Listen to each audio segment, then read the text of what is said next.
Good day, Orteans. Your lecturer for today is Professor Ron Joshua Manimtim, No.1 in Calabarzon in the December 2018 Criminology's licensure examination. Don't forget to subscribe and press the bell button to receive the latest updates. Take it away, Ron. Ito. Who is the frontline defender of democracy in the CJS? The prosecution, the police, the correction, and the court. Sorry ha. Huwag natatawa talaga tumunog.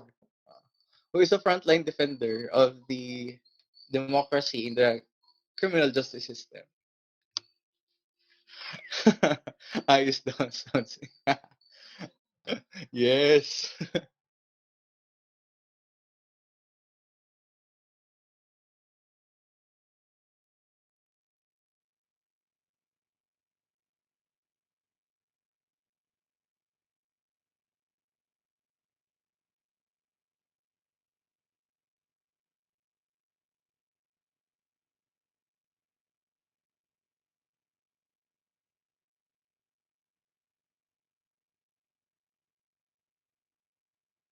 Answer is the police. Yan. Siya naman talaga yung humaharap. Okay? Siya yung pinaka-frontline defender or frontliner. Pwede natin sabihin frontline sa CJS kasi siya yung pinakaunang nakakasalamuhan ng tao. Ayan. So, police, hindi lang, aside from being frontliner dito sa CJS, siya ngayon ang frontliner din ngayong panahon ng pandemic. So, we must give thanks to them and appreciate what they are doing together with syempre sa mga medical professionals who are fighting for all of us. Yeah, diga. Ayan. So, frontline defender natin is the police. Syempre, bago pumasok dito sa mga to, pulis muna. Ayan. Di ba? Paano din ma-activate ang criminal justice system? Dapat merong crime. Eh, sino kang huhuli? Sino magkakontak ng arrest? Si police. Di ba? That's true. Ayan, ito. Ay, nakita ko lang to sa balita. So, anong opinion niyo dito, guys? Something to discuss kasi current events din naman to. Ayan. Government to conduct house-to-house search. Ang akin, kung gagawin nila to house-to-house search, dapat meron silang search warrant. Yun. Yun ang akin. In order to preserve the rights under the Constitution. Ayan. So, kung papasok ka lang kasi may narinig ka or may nabalitaan kang asymptomatic, I think it would be unreasonable. So, sundin pa rin yung Constitution na merong yung search warrant, diga. Ayun. Diga sa Section 2 yun ng Constitution. Na kailangan ay may search warrant or warrant of arrest when it comes to arresting or seizing property of the person. Ayan. Yun. Okay, yun. Napapaisip lang kasi ako minsan, ina-apply ko din minsan yung nasa balita. Yun. Isa yung magandang practice, guys, na yung nakikita natin sa balita, ina-apply din natin yung natututunan natin sa school. Kasi kapag yung nababasa lang sa books, parang ang hirap i-apply, diga. Pero ganito na pa apply sa real life. Yun. So, payag ako dito.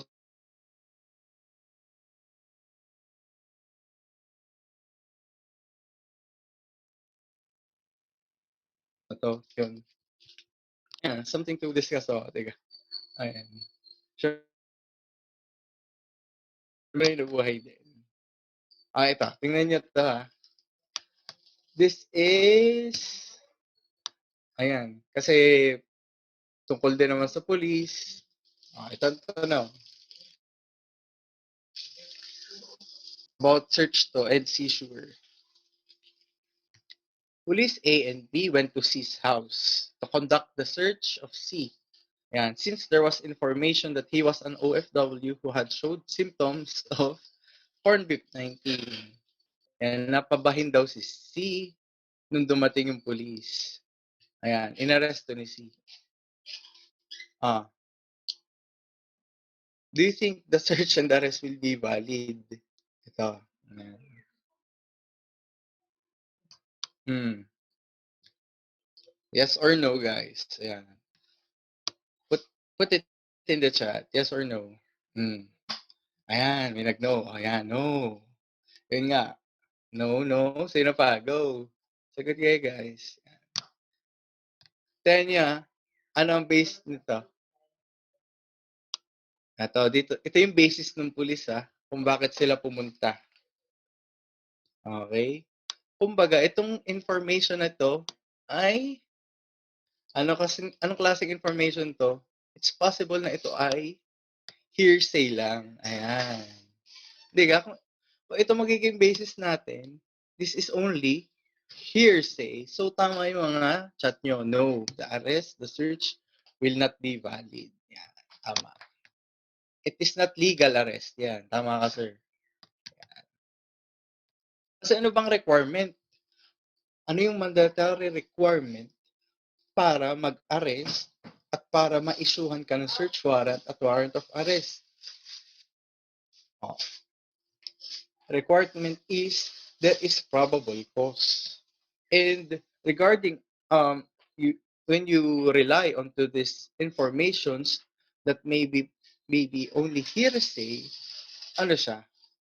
Maling gamitin yun ng police. Okay? Maling gamitin ng police yung hearsay. Okay? And come to think of it, it doesn't mean na kapag pati bumahin ka ay corned beef, corned beef. Hindi ibig sabihin nun, corned beef 19 na. Deka. Kaya kailangan may probable cause. Yun. So, ang proper na gawin dito ni A and B is to have a search warrant. Ayan. Yun. Yun yung proper procedure na gawin ng police. Para hindi, hindi pa. Para hindi. To follow the procedures, of course, under the Constitution and under our rules of court, the rules of criminal procedure. Ayan. So, yan. Tama. No, no, no. Okay. Yeah. Paano ko doon? Ayun.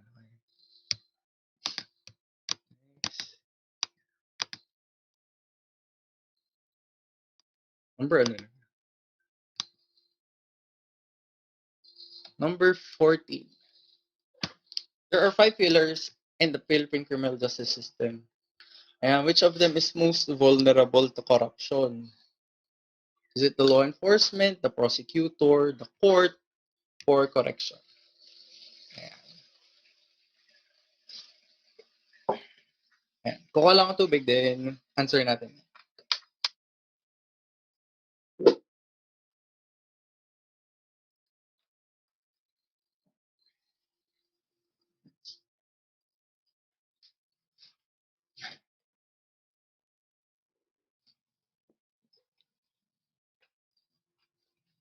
Ayan. Ayun. Ano yun? Napindot ba yun? Raise a hand. Sino nag-raise ng hand?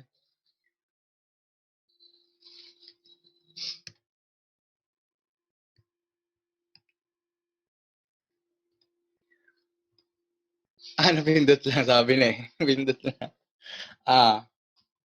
Sino ang pinaka-vulnerable sa corruption?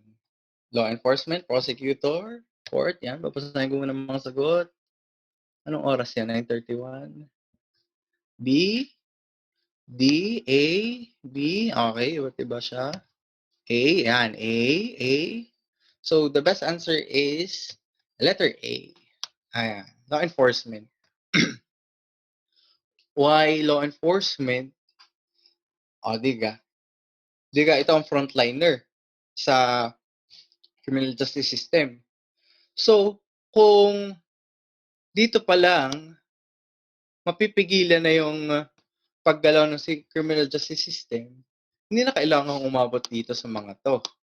So, kung sa pulis pa lang na, halimbawa, na-bribe mo yung pulis or, yun nga, nasuhulan, ligtas ka na or safe ka na. Hindi ka na dadating pa dito.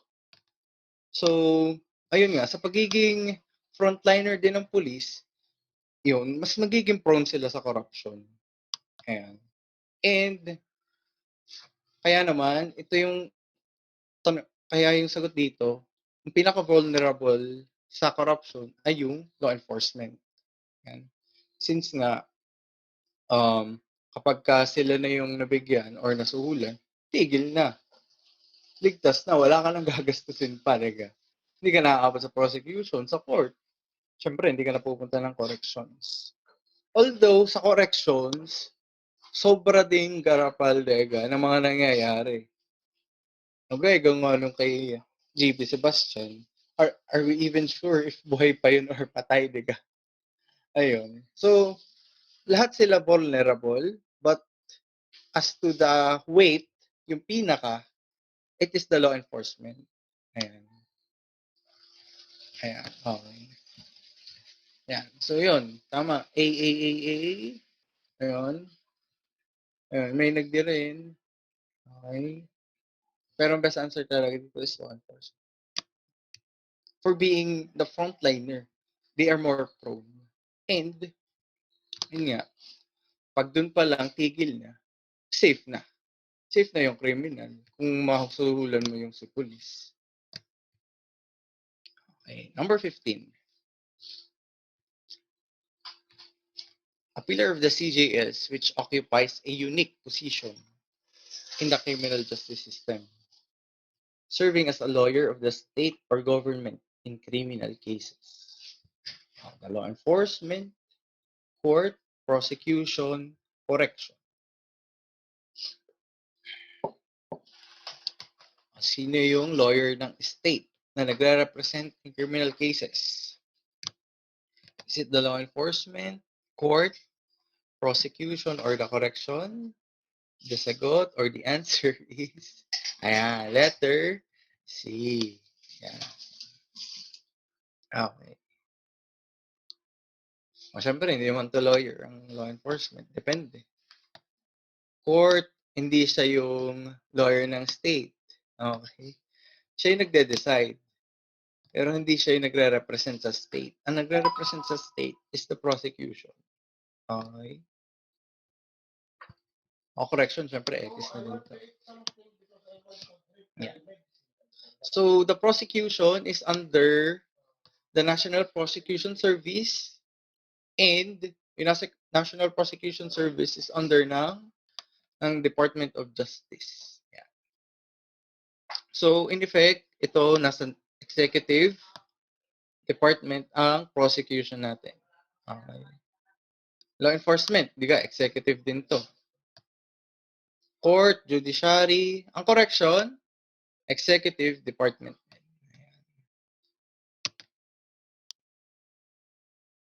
Ayan, okay. Nasa notes siya naman to. Police, ayan. Anong purpose ni police? To maintain peace and order, enforce the law. Protect lives, properties, ensure public safety. Ayan na nga, si prosecution, mandated by the law to bring justice. Okay. All criminal cases for prosecution and sila syempre yung may burden of proof para mapakita yung yung guilt ng accused. Court, syempre, ito yung magde-decide whether the person is guilty or not. Ayan. He is vested with the authority for administrative or administrating justice. Correction, reformation, treatment, custody, rehabilitation of the convicted person. If you want to learn more from him, take our Road to 1 Million challenge. If this channel hits 1 million subscribers, we will release the rest of his lectures. Or you can watch the rest of his lectures now by enrolling in Ortea Criminology Review. Just message us on our Facebook account for more details. See you soon, Orteans!